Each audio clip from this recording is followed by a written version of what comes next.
Revenons quelques instants sur l'étape de réduction. Supposons que j'ai un ensemble d'entiers.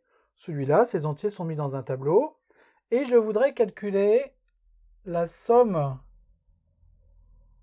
de ces entiers en utilisant une opération de réduction.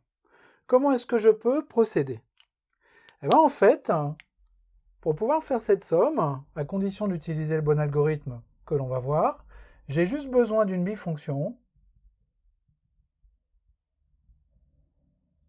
qui pourrait d'ailleurs être un binary operator, qui va prendre deux entiers I1 et I2, et qui va me retourner précisément la somme I1 plus I2. Comment est-ce que je peux procéder?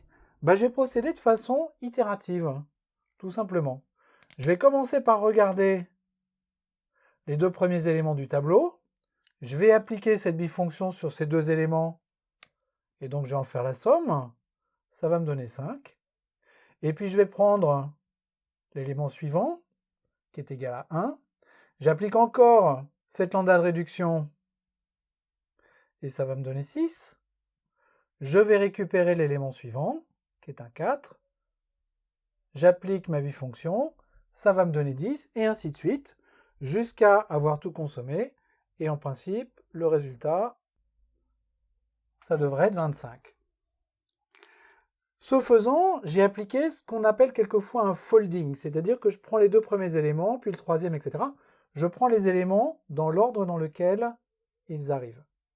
Évidemment, cette lambda de réduction, cette opération de réduction, il ne faut pas qu'elle dépende de l'ordre dans lequel je l'exécute sur mes éléments.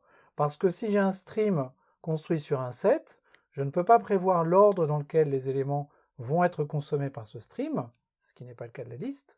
Et donc, il faut que ma lambda de réduction soit indépendante de l'ordre dans lequel, précisément, les éléments vont être consommés.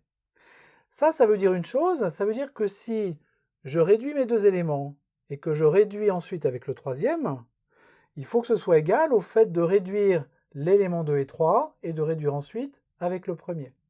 En l'occurrence, si je l'écris avec ma bifonction qui est ici, ce que je suis en train de dire, c'est que la somme de 2 et 3 plus 1 doit être égale à la somme de 3 et de 1, qui est l'opération que j'aurais effectuée en commençant par réduire l'élément 2 et l'élément 3, additionnée avec 2. Cette propriété que ma lambda de réduction doit avoir, elle porte un nom, elle s'appelle l'associativité. Dans l'API Stream, les lambdas que l'on utilise pour faire les réductions doivent être associatives. Qu'est-ce qui se passe si elles ne le sont pas? Eh bien précisément le problème, c'est qu'il ne va rien se passer. Le code va compiler quand même, il va s'exécuter quand même sans erreur, il va simplement me générer un résultat qui a toutes les chances d'être faux. Et ça, c'est extrêmement ennuyeux, mais malheureusement, on n'y peut rien. Donc les lambdas de réduction doivent être associatives, et c'est aux développeurs qui les écrivent de vérifier qu'elles le sont effectivement.